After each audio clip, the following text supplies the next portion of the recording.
안녕하세요. 남기덕 성도입니다. 그동안 잘 지내셨습니까? 지난번에 우월하신 그리스도 첫 번째 히브리서 개요 하고 나서 계속 나누지를 못했습니다.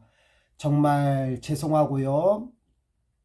이제는 여러 가지 사정상 못했지만 이제부터 오늘 21일 기준으로부터 해서 이제 히브리서 우월하신 그리스도 두 번째 중심으로 계속해서 히브리서 말씀을 나누도록 하겠습니다. 오늘은 우월하신 그리스도 두 번째 시간이고요. 예수 그리스도의 본성과 우월하신 선지자보다 우월하신 그리스도에 대해서 나누려고 합니다. 오늘 본문 말씀은요. 히브리서 1장 1절에서 4절 말씀입니다. 히브리서 1장 1절에서 4절 말씀인데요. 같이 읽도록 하겠습니다. 옛적의 선지자들로 여러 부분 여러 모양으로 우리 조상들에게 말씀하신 하나님이 이 모든 날 마지막에 아들로 우리에게 말씀하셨으니 이 아들을 만유의 후사로 세우시고 또 저로 말미암아 모든 세계를 지으셨느니라. 이는 하나님의 영광의 광채시요 그 본체의 형상이시라. 그의 능력의 말씀으로 만물을 붙드시며 죄를 정결케 하는 일을 하시고 높은 곳에 계신 위엄의 우편에 앉으셨느니라. 저가 전사보다 얼만큼 뛰어남은 저희보다 더욱 아름다운 이름을 기업으로 얻으심이니. 아멘. 제가 지난번에 히브리서 개요를 히브리서 1장 3절 핵심 구절을 중심으로 우월하신 그리스도에 관하여 먼저는 저자와 기록 시기, 수신자, 그리고 히브리서 주제 및 내용을 크게 세 가지로서 예수 그리스도의 본성과 우월하심, 히브리서 1장부터 4장, 예수 그리스도 우월하신 제사장식, 히브리서 5장부터 10장까지, 그리고 그리스도의 능력과 우월하심이 드러남 히브리서 11장부터 13장까지를 나누면서요. 히브리서의 기록 목적과 복음을 통해 무엇을 변증하고자 하는지 히브리를 통해서 얻게 되는 교훈과 기억해야 될 것들을 살펴보면서 히브리서를 잘 마쳤습니다. 그리고 히브리서 개요에서 중요한 주제 내용 중 세 가지 중 첫 번째, 예수 그리스도의 본성과 우월하심에서 첫 번째로서 선지자보다 우월하신 그리스도를 히브리서 1장 1절에서 4절 본문으로서 하나님의 말씀을 들여다보면서 이 본문을 통해서 주님의 의도를 보고자 합니다. 1절에서 보시면 옛적의 선지자들로 여러 부분 여러 모양으로 라는 것을 무엇을 설명하고자 하느냐, 이게 굉장히 중요한 사항인데요. 여러 부분 여러 모양으로 이것을 쉽게 표현하면요, 여러 가지 나누어진 다양한 방법으로 그 이전에 그 하나님이 말씀하신 그 우리 아버지들에게 그 선지자들로 가장 먼 날 이들로부터 이들에 관해서 말씀하셨다고 그 문법상에 이렇게 이어집니다. 옛적의 선지자들로 여러 부분 여러 모양이라는 것은요, 신약 이전의 구약 시대에 하나님께서 세우신 많은 선지자들로 그리스도의 관한 계시를 나타내실 때에, 증언하실 때에 각각 받은 목대로 나누어서 믿음의 분량대로 다양하게 그 방법을 사용하게 하셔서 그 시대의 상황에 따라 다른 분위기로 전환하여서 그 주제에 맞는 하나님의 메시지가 선포되었는데, 이때 주어진 말씀이 신약에 와서도 동일하게 전달됨으로써 성경 전체의 통일성, 점진성, 일관성에 관한 성경의 명확한 하나님의 뜻을 시사해 주고 있습니다. 민수기 12장 6절 8절 그리고 요엘서 2장 2절에서 28절을 보세요. 또한 2절에서는 우리에게 아들에게 관하여 아들과 관계하여서 세우시고 상속자 그 귀한 물을 자로 모든 것 때문에 그 위에 지으셨습니다. 그 모든 세계를 하면서 문법상에서는 이렇게 또 나열하여 주고 있어요.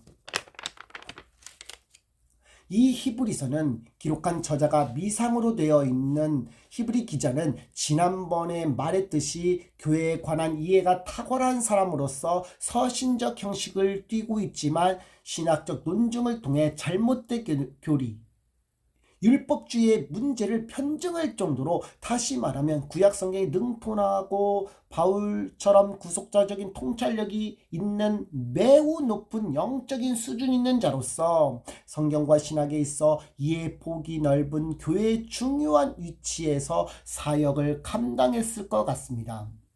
저는요 로마 교회 장로로서 클레멘트라고 봅니다. 칼빈도 누가 함께 이 사람으로 보고 있습니다. 그는 자신의 이름을 밝히지 않으면서 히브리 기자로서 이 중요한 이슈, 신학적 다툼이 될 만한 그 이슈를 정말 다룰 수밖에 없었으며 이것을 인간의 전적 타락한 존재로서 스펄전 목사님 말씀대로 복음을 받아들이지 않으니까요. 복음을 배척하니까요. 기독교 장로교 존 칼빈 목사님께서는요. 기독교 강해에서 이렇게 말씀합니다. 이런 부분에서 우리 자신을 아는 참 지식은 창조 때 지음받은 고귀한 상태와 타락으로 그 고귀함을 잃어버린 비참한 상태 사이의 간격이 얼마나 심각한지 깨닫는 데서 비롯된다라고 말씀하고 있습니다. 이런 사실을 히브리 기자도 알고 있었어요. 히브리 기자는요, 절대적으로 굿뉴스, 유앙겔리온, 복음을 전하는 자로서 입지를 분명히 하고 있으며 자신 또한 구약에 증언했던 많은 선지자들이 그리스도에 관한 사실을 나타낸 것처럼 그 선지자보다 복음을 전하는 신약의 교회인 증언자 자신보다도 더 우월하신 분으로서 주님을 드러내기 위하여 신약의 성도들이 살아가는 우리 교회들에게 말씀하셨다고 본 히브리서는 여러 부분 여러 모양으로 우리 조상에게 말씀하신 하나님이 마지막 날 아들 그 예수 그리스도로 우리에게 말씀하셨으니 라고 하면서 구약의 교회와 신약의 교회를 동일 선상에 같은 선상에 두고 설명하고 있다는 것입니다. 베드로전서 1장 20절, 히브리서 9장 26절, 사도행전 2장 17절, 히브리서 3장 6절, 그리고 히브리서 5장 8절, 마태복음 14장 33절, 히브리서 2장 3절 말씀 등이 있습니다. 참조해 주세요. 여기서 마지막에 아들로 표현한 것은 구약시대에 전제하여 예수께서 오신 초림부터 십자가를 하나로 보는 가운데 주님의 재림을 기다리는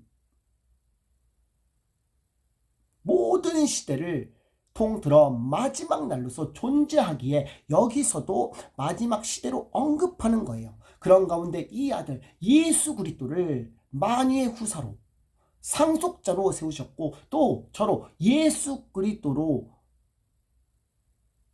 말미암아 모든 세계를 지으셨느니라고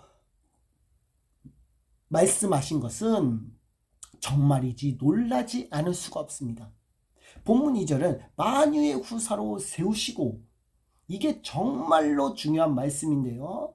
이 말씀은 아들로 우리에게 말씀하신 더 나아가 구약의 아버지에게 말씀하신 그것과 관계하여서 지금 만유의 후사로 세우시겠다는 말씀입니다. 쉽게 말해 예수 그리스도와 자신의 그 소유된 나라에 관한 것을 언급하시는 것이에요. 여기서 만유의 후사로 세우시고에 해당하는 영광 구절이요. 다음에 히브리서 1장 4절에서 14절의 말씀을 가지고 전사보다 우월하신 주님을 나눌 때에 히브리서 1장 5절이 인용한 시편 2편 7편 다음 구절로서 시편 2편 8절이 바로 그 말씀입니다만, 내게 구하라, 내가 열방을 유업을 주리니 내 소유가 땅끝까지 이르리로다 라고 기록하고 있습니다만, 이 말씀이 내라고 하는 어떤 사람의 유업으로서 언급하는데, 여기서 내는 이 아들이 바로 예수 그리스도의 어떤 모습으로 예표하는 대표적 한 사람을 지칭하는 것입니다. 바로 이 사람은 다윗이며 시편 2편 다윗이 대표적 시편으로서 메시아적인 것을 예언을 합니다. 이 다윗이 유업으로서 히브리서 나알라로서 어떤 땅에 대한 분배적 상속을 주시겠다고 하는 약속이십니다. 히브리서 1장 2절 후사 상속자로는요, 헬라어로 헬레로 노모스, 즉 클레로스 주사위 플러스 노모스 율법의 합성어로서 뽑기를 위하여 주사위를 던지는 중요한 기회로서 선택받은 사람, 그 이긴 자로서 그 나라의 대표 소유권 분배 권한을 가진 주체성을 나타냅니다. 따라서 다윗의 이 소유권이 땅끝까지 이른다는 말씀 다음에도 설명하겠지만요, 오실 메시아 예수 그리스도의 의의 직분 크리토스 기름 부은 자로서 그의 나라의 사역을 위한 성부 하나님의 구원 계획 속에 존재하시는 주님의 권세에 이르게 되는 주님의 사역의 본질을 의미하는 것입니다. 여기서 땅끝까지 이른다라고 하는 것은 그래서 당연한 결과로서 주어진 것이에요. 여기서 땅끝까지 이른다는 말씀에 히브리어 에페스라는 것이 정치를 염두하고 쓰거든요. 근데 이것도 에페스라고 하는 단어에서 파생된 단어로서 사라지고 또는 그치다 라는 의미로 쓰입니다. 무슨 말이냐면 주님께서 이 땅에 오시는 기쁜 소식, 복음 유앙겔리온이 바로 정치적 용어로서 이 땅을 다스리는 만왕의 왕으로서 사람의 몸을 입으시고 주님의 사역을 완수하심을, 하나님과의 관계 회복을 제만 우리 인간이 하나님을 떠나서 인간이 죽을 수밖에 없는 죄와 사망으로부터 건지시고 황폐한 이 땅을 새롭게 하시기 위해 주님께서 해야만 하는 그 본질적인 사역이 되는 것이랍니다. 그렇기 때문에 주님께서 메시아로서 단번에 하셨기 때문에 더 이상 근본적인 문제에 있어서는 이제 해결할 일이 없는 것이에요. 그러니까 십자가에서 다 이루셨으니 이 사실에 있어서는 사라지고 그치는 것이 되는 겁니다. 시편 72편 8절, 시편 89편 27절, 다니엘서 7장 14절, 이사야서 45장 22절, 에스겔서 47장 3절, 미가서 5장 4절, 스가랴 9장 10절 등이 있습니다. 참조해서 보세요. 내 소유가 땅끝까지 이르게 된 일로서, 여기서 소유는 히브리어 아후자라는 말인데요, 이게 아하자, 잡다라는 의미에서 유래한 여성 수동태 분사형으로서 주님의 움직임으로서 그것에 대해 신부인 교회의 모습으로 드러나 붙잡게 되는 그 나라의 가치 로서 영원하다는 것을 우리가 알 수가 있습니다. 그렇기 때문에 주님의 사역의 본질은요, 주님의 십자가 사명의 완수는 한 번으로 끝이지만 이 사실을 알고 예수님을 알게 된 우리들은 주님께서 걸어가신 길을 그의 몸된 교회로서 그분의 일이 우리에게 연장되어 나타나고 주님과 같이 자기를 부인하고 자기 십자가를 지는 삶을 살기에 주님과 같지는 않지만 고난과 주님을 위해 감수할 것, 손해볼 것, 주님을 위해 죽어야 되는 삶을 살아가게 되는 겁니다. 그래서 시편 2편의 메시아 왕권 열방의 반역을 잘 설명해주는 사도행전 4장 25절 그래서 26절을 통하여 해석이 되는데, 여기서 열방과 세상의 군왕이 누구이며 그들이 어떻게 기름 부은 자 메시아 크리토스를 예수 그리스도를 대적했는지 분명히 이 사실에 대해 명확히 사도행전 4장 25절에서 26절과 28절까지 더 나아가서 31절까지 묵상하면 알 수가 있어요. 그렇다면 시편 2편 1절에서 2절 이 세상의 군왕과 관원이 사도행전 4장 27절에 보면 예수님을 대적하는 자로서 헤롯과 본디오 빌라도 이방인과 유대인들 그 이스라엘 백성과 함께 예수님을 대항하는 적대하는 일을 합니다.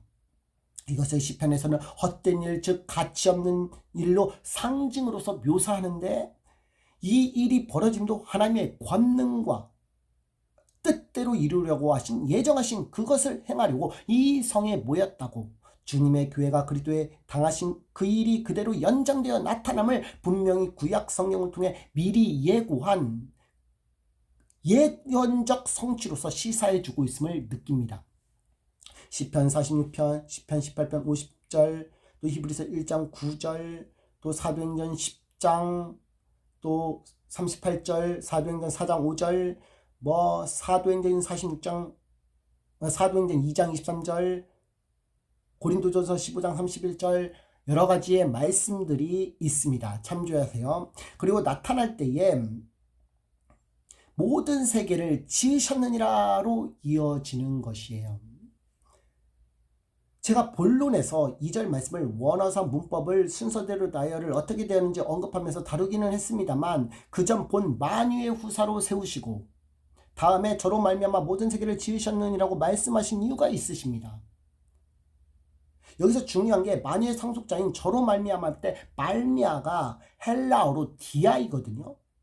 디아는 어떤 행위의 통로를 가리키는 말로서 매우 광범위하게 쓰입니다. 근데 이 디아라는 품사가요, 전치사로서 앞에 있는 말과 뒤에 있는 내용을 잘 연결해주는 역할을 합니다. 어떤 원론적인 뒤에 말미암아 디아 전치사가 항상 같이 따라옵니다.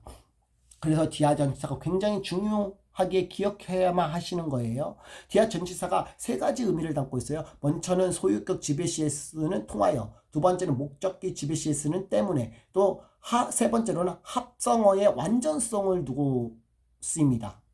근데 본문에 만유의 후사로 세우시고 뒤에 모든 세계를 지으셨느니라 중간에 어떤 관계를 쓸 때 관계되면서 호스라는 단어가 디아와 같이 이 중간에 붙어줌으로써 앞에 만유 후사인 주님께서 무엇을 위하여 모든 세계를 지으셨는지에 대한 그 목적으로서 서술어 형식을 취하고 있다는 것인데요. 즉 모든 세계를 지으신 이유가, 그 원인이 주님이신 자신에게서 하실 일에 대한 주님의 의도를 주님의 뜻에 담아두기 위함이란 사실입니다. 여기서 우리가 알아야 할게요. 우리가 성경을 읽는 문자 그대로 사실과 주님의 구원 계획에 대한 주님의 의도, 영적인 것 모두 다 중요하다는 걸 아셔야 됩니다. 여기서 한국교회 문제가 뭐냐면요, 율법의 조문, 새겨진 글자 그대로 지켜야 된다고 하는 율법주의의 문제, 또 영적인 것이 중요하다고 하면서 성경을 문자 그대로 읽지 말라 하면서 하나님 말씀에 기록된 문자 그 사실을 부인하는, 영적으로 알아야 구원받는다고 하는 영지주의, 다른 말로는 그노시스주의라고 합니다. 그노시스주의, 어떤 한쪽으로 치울 때 문제가 됨을 알아야 합니다. 구약 성경은요, 율법으로 되어 있습니다. 구약 안에는 언약이 들어있기 때문에 율법의 진리를 볼 때 율법 자체가 예수 그리스도의 사랑이거든요. 그러나 진짜 지극히 영적인 것은 무엇입니까? 지극히 영적인 것이 무엇이에요? 바로 예수 그리스도의 사랑이 드러난 십자가 사건이에요. 그래서 이 양극단의 주장이, 초대교회 이단의 두 기둥이 존재하는 겁니다. 그 두 이단이 뭐죠? 율법주의와 영지주의. 이 두 이단의 특징은요, 자신의 이념, 자신의 행위를 토대로 자기의, 자신의 우월의식으로 드러납니다. 많은 문제를 오직 성경의 기준으로 바라본다고 하지만 그 기준이 나의 이념, 나의 행위에 근간하여서, 나의 성경과 신학에 근거하여서 나라고 하는 지성, 감정, 의지를 기반하여 표현하면서 영혼을 죽이고 있어요. 여러분, 지금 최근에 제가 보수파 유튜브를 두고 지적을 하고 있습니다. 특히 이름을 거론해서 죄송하지만 김상현 씨에 대해서 지적을 했습니다. 제가 지적을 안 하려다가 했어요. 알고 있었지만 그냥 안타까운 마음으로만 바라보다가 제가 너무나도 좋아하는 우리 이영근 목사님, 태국에서 선교하시는 우리 이영근 목사님, 그리고 또 그와 동역을 하시고 계시는 본 어게인 교회 이환희 목사님이라고 계세요. 이환희 목사님. 그 이환희 목사님께서 이렇게 김상현 씨에 대해서 다루시고 연보현 씨에 대해서 다루시고 하시는데 저는 이 부분에 대해서 공감을 합니다. 그리고 잘못된 길을 가고 있다는 걸 저는 많이 느낍니다.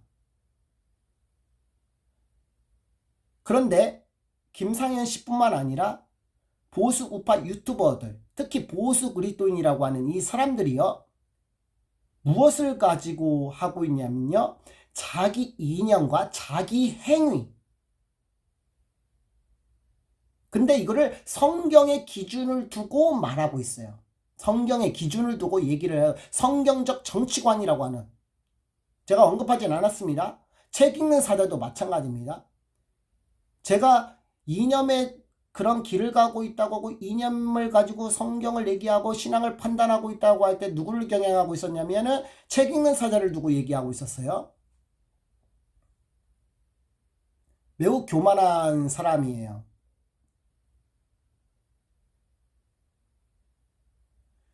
이러한 것을 토대로서 신앙의 토대로 그것이 이념에 따라 좌우된다고, 그리고 그 신앙이 바로 그 이념에 따라서 좌파이냐 우파이냐에 따라서 그 이념이 그 신앙에 연관돼서 드러나고 있다고 말하고 있습니다. 이렇게 잘못된 행동들을 하고 있어요. 그러면서 많은 영혼들을 죽이고 있어요.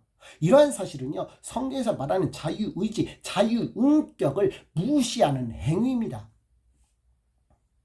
하나님의 형상으로 지음받은 천하보다 고귀한 생명 예수님께서 피로 사신 한 영혼의 가치가 갈수록 없어지는 세상이 되었습니다. 피로 사신 교회로서 한 영혼의 가치가 갈수록 없어지는 세상이 되었어요. 디모데후서 3장 1절에서 5절의 말세 징조를 보면 자기를 사랑함으로부터 쾌락을 사랑하기를 하나님이 사랑보다 더하며까지를 보면 말입니다. 이런 자들은 경건의 모양, 경건의 모습은 있으나 경건의 능력을 부인하는 자로서 성경은 언급합니다.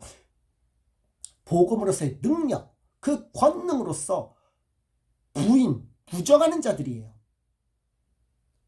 소망 있는 것은요, 이 같은 자들에게서 내게 돌아서라 라고 말합니다. 아무튼 주님께서 이 세상을 창조하신 건요, 주님의 의도가 있는 거예요. 이것은 우주 만물을 창조하실 때 그냥 지으신 게 아니라 계시에 따라 지어졌음을 분명히 드러내주고 있어요.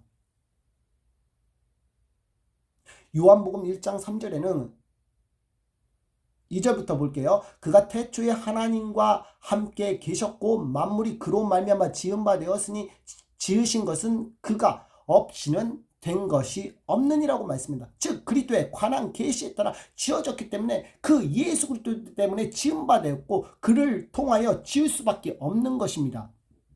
왜냐하면 그 다음 구절에 그 안에 생명이 있었으니 이 생명은 사람들의 빛이기에 그렇습니다. 나중 히브리서 3장에서 이어서 살펴볼 수 있지만 2절에서 이렇게 말씀합니다. 자가 자기를 세우신 이에게 충성하기를 모세가 하나님의 온 집에서 한 것과 같으니 저는 모세보다 더욱 영광을 받을 만한 것이 마치 집진자가 그 집보다 더욱 존귀한 것 같으니라. 여기서 하나님의 온 집은요, 성막, 바로 원어로는 거처다라는 의미인데요. 여기에서 주님의 종으로서 모세는 섬겼는데 그 모세보다 그리스도께서 영광 받을 만한 것이 집보다 집지은 자 그리스도가 하나님께서 더 존귀받아야 하는 것이에요.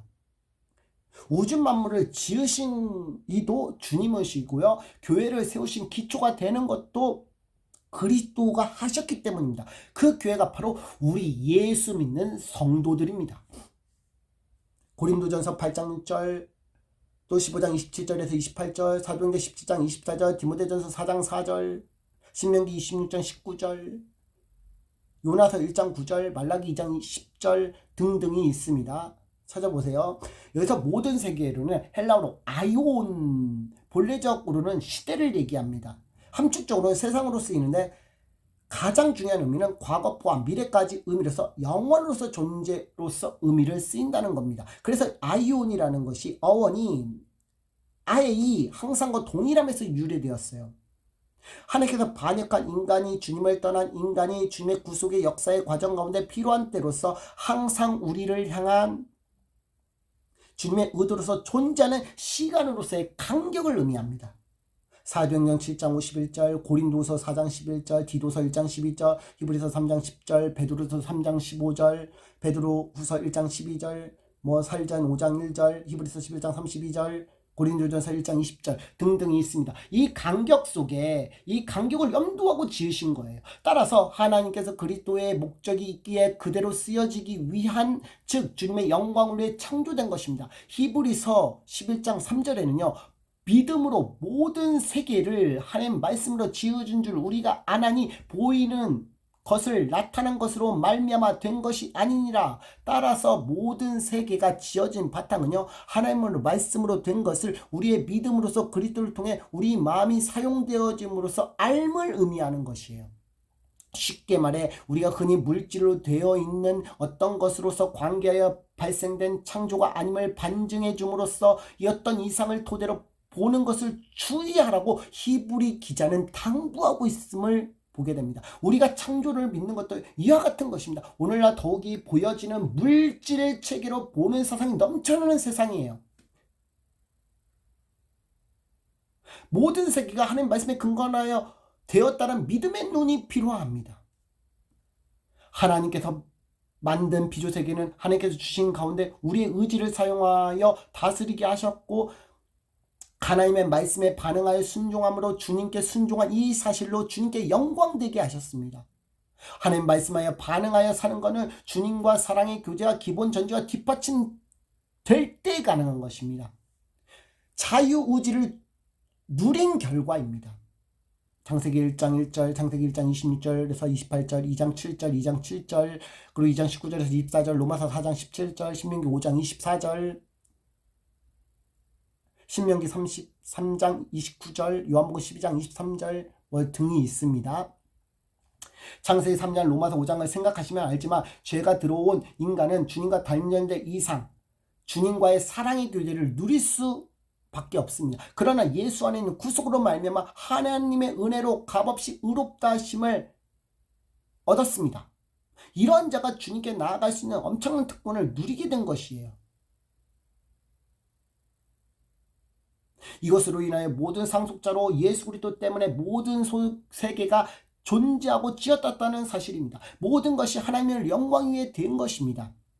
그래서 지난번에 나눈 핵심절 이는 하나님의 영광의 광채요 그 본체의 형상이시라 그 능력이 말씀으로 만물을 붙드시고 죄를 정결하게 하는 일을 하시고 높은 곳에 계신 지극히 크신 이의 우편에 앉으셨느니라.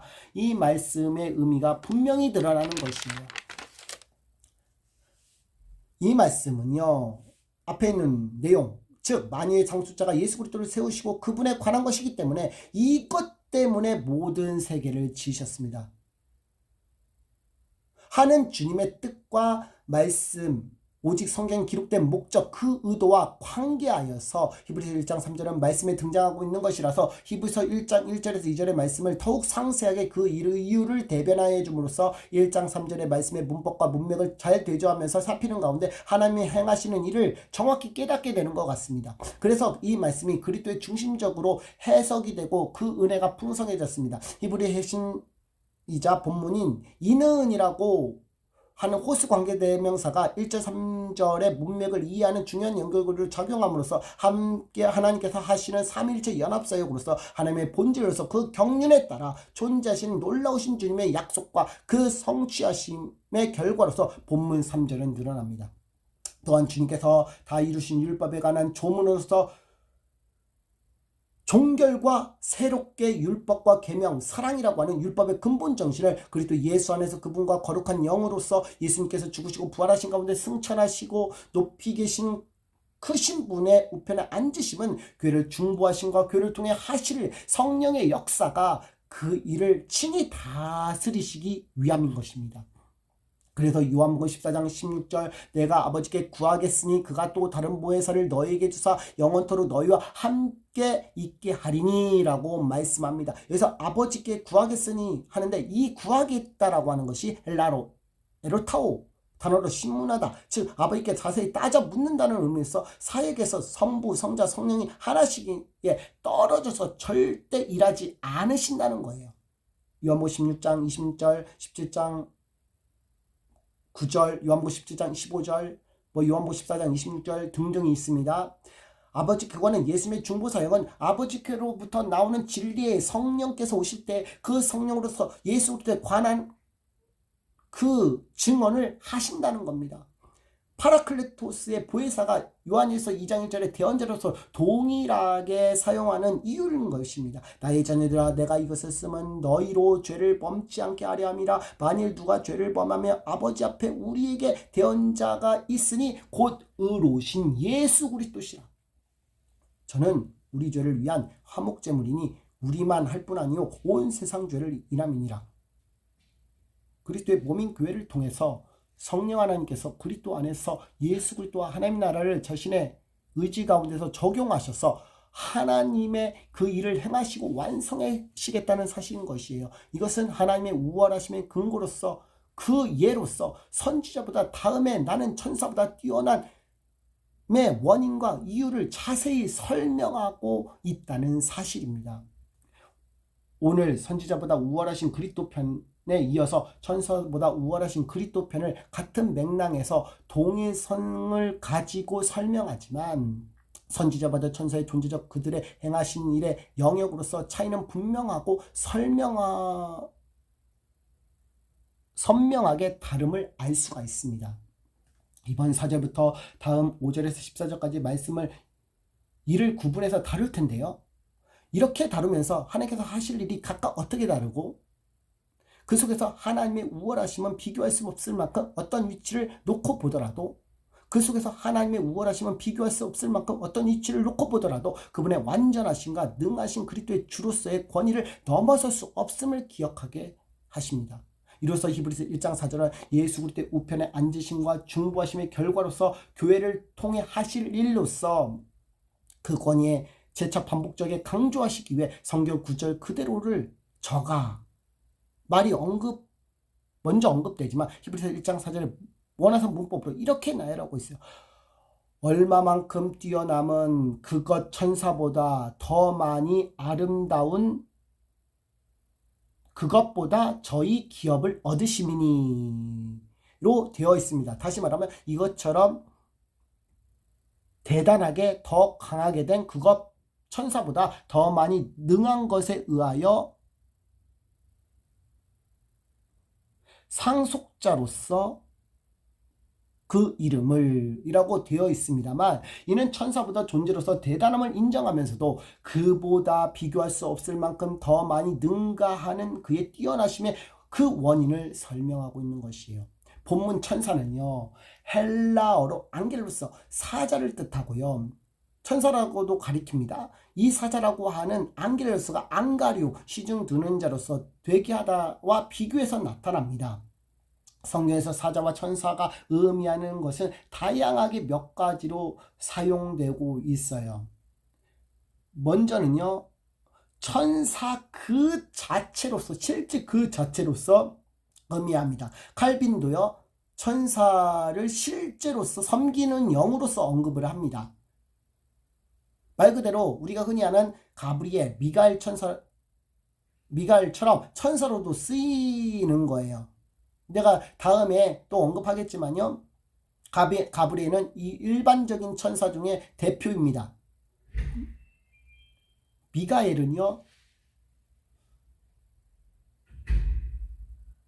모든 천사의 우두머리.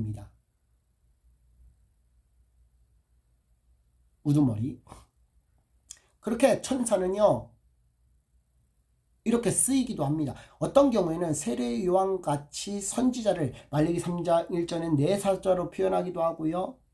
또 예수님을 언약의 사자로서 드러내기도 합니다. 예수님을 쓸 때는 우리가 창세기 49장 9절에 보면 유다는 사자의 새끼로다 하면서 사자라고도 예수님을 표현하고 있어요. 또 한편 세례 요한은요. 마태복음 12장 13절에 마지막 예언자 즉 선지자 요한을 말하기도 합니다. 사자라고도 표현했지만 또 예언자라고도 표현하고 있어요. 동시에 요한계시록 1장에 보면 7교회 사자 즉 교회 장로로서 지금으로 말한 목사님과 같은 목회자로서 해당하는 단어로도 사용하고 있어요. 주의 사자이래. 주의 사자이래. 오카네 목사님 제일 많이 인용하신 주의 사자이래. 사대교회 메시지를 말씀을 전하시면서 그런 말씀을 하셨어요. 주의 사자이래. 여기서 주의 사자는 그 교회 목회자를 두고 얘기를 하는 겁니다. 근데 왜 이렇게 쓰였느냐? 바로 예수 그리스도는 왕적 권위로서 상징을 합니다. 사자는 왕관을 상징합니다. 왕관. 왕적 권위를 상징하는데 근데 이것을 전하는 사람이 누구입니까? 그 말씀을 그대로 말하는 사람이 누구입니까? 바로 선지자였어요. 구약시대엔 선지자였어요.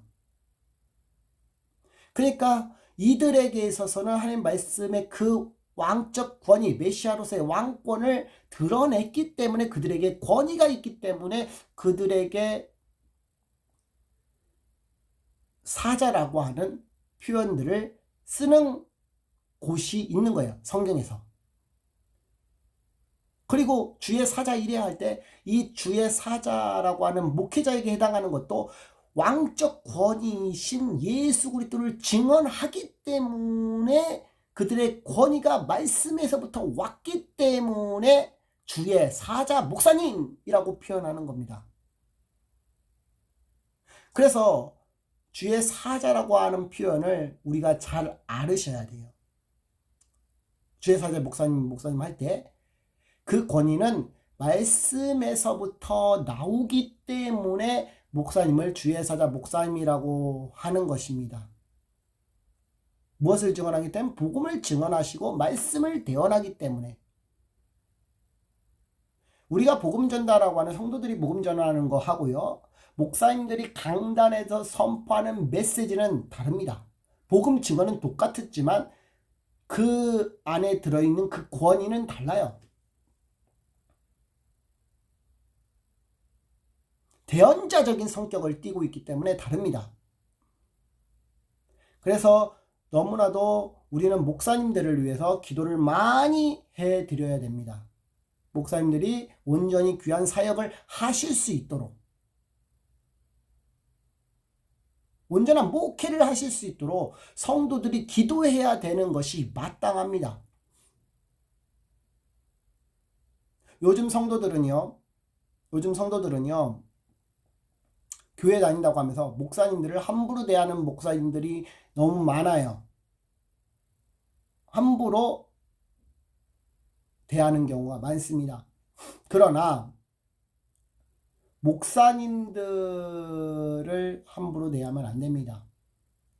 속을 어떤 생각을 하고 있던지 우리가 말을 할 때에는 가려서 그 목사님을 존중하며 존경하면서 예우를 대해야 되는 것이 맞습니다.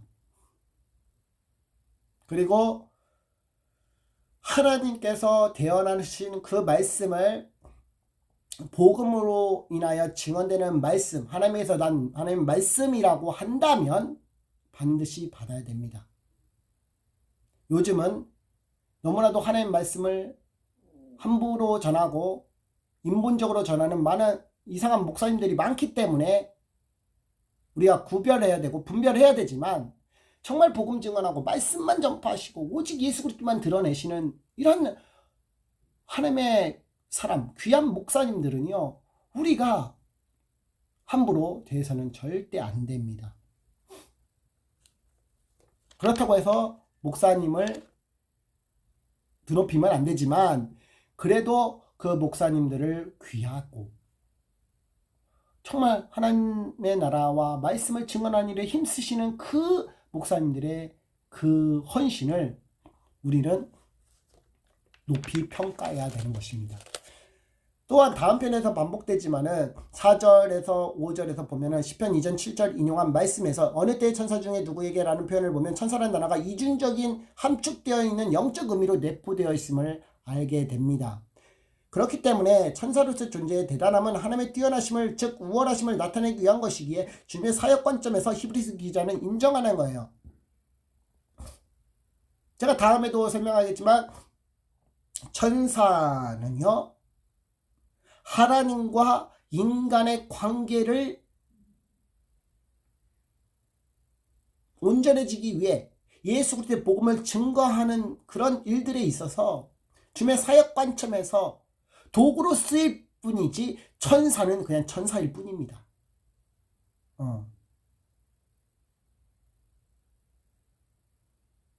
제가 기독교 강요를 보면서 깜짝 놀란 것이요.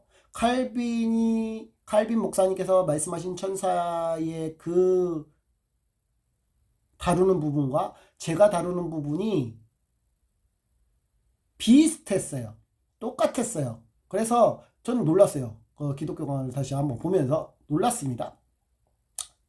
천사는 실제합니다. 성경에 있는 걸 그대로 우리는 믿어야 됩니다. 그러나 천사는 천사예요. 천사는 도구에 불과합니다. 그냥 심부름꾼이에요. 그래서 이 천사는 주님과 우리 인간을 위해서만 존재합니다. 인간을 위해서만. 그런데 그 천사라는 존재를 신성시 여기는 교회가 있었어요. 바로 초대교회에 하나님께 드려야 할 경배 중 중재 역할을 신적 존재로 여기며 청선 숭배했던 교회가 있었는데 그 교회가 어느 교회냐? 바로 골로새 교회였습니다. 골로새 2장 18절에 보면 누구든지 일부러 겸손함과 천사 숭배함을 인하여 너희 상을 빼앗지 못하게 하라고 상반절에 나타나 있습니다. 그것은요 골로새 2장 16절 19절 전과 후의 말씀을 생각해보면 바울의 의도는 교회의 머리신 그리스도만 붙들고 경배하라는 것을 우리는 알 수 있습니다. 이유는요 다음에 다룰 때도 얘기하겠지만 모든 천사도 하나님께 경배할 대상이기 때문에 하나님 한 분 외에 경배할 자는 아무도 없습니다. 왜냐하면 천사보다 더 많이 능하신 것에 의하여 그리스도께서 기업의 상속자로 얻으신 이름으로서 가장 우월하시고 뛰어나시기 때문이에요. 예수 그리스도를 통한 그의 나라의 확장, 그의 영광은 무궁하기 때문이죠. 다시 말하면 예수 그리스도를 통해 행하실 일, 십자가, 부활, 그 복음은 통해서 우리를 살리시고 우리를 하나님 자신과 교제함 속에서 높이시고 영광스러운 자로서 그의 백성으로서 살게 하시기 위하여서 우리 예수님을 믿는 그리스도인들은 세상 어떤 사람보다 가장 귀하고 축복받은 사람들입니다. 히브리서 1장 4절에 예수 그리스도의 그 기업으로서 얻으심은 크레노메우로서 그 유래가요. 1장 2절에 만유의 후사를 세우시고 후사 클레노모스에서 파생한 단어로서 주님께서 하신 그 일로서 얻으신 그 권위, 그 이름 오노마로서 알게 된 그 사실에 대해서 만족해 되는 그것과 비교해서 나타나는데요. 성경의 기본적인 것은요. 그것을 주님께서 행하신 절대적인 사건, 그것을 계속 반복적으로 알아야 되는 그 이유를 우리가 분명히 아시고 기억하셨으면 좋겠습니다. 그 우월하신 그 이름을 알아야 됩니다. 그 우월하신 그 이름이 모든 이름 위에 뛰어난 그 이름을 불러봅시다.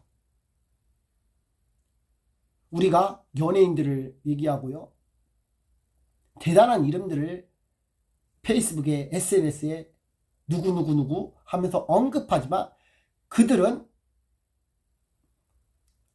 어떤 분야의 한 분야의 어떤 이름에 불과합니다.